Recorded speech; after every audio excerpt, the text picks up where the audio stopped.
Continuation ng Sisilex.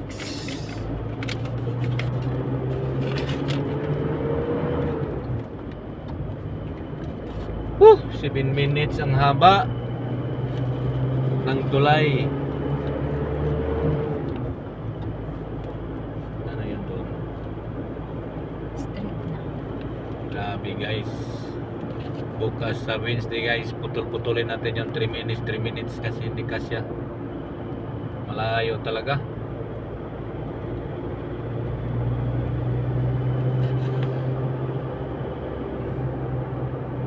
Sisilex.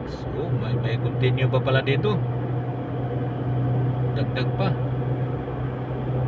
In 500 meters, continue on to Pilapag Gabi Coastal Road. Loh, ayaw pa. Yan na mga bahay sa lalom na. Nakatunggan mo. Ayaw pa. 90 lang man na yung pasahe. Ang tollgate. Okay lang. Where tayo? Straight. Street lang.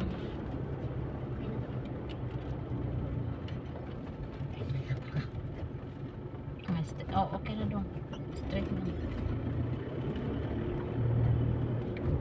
Continue on Pilapag Gabi Coastal Road for 3 kilometers. Okay guys, that's all for today. Next time ulit.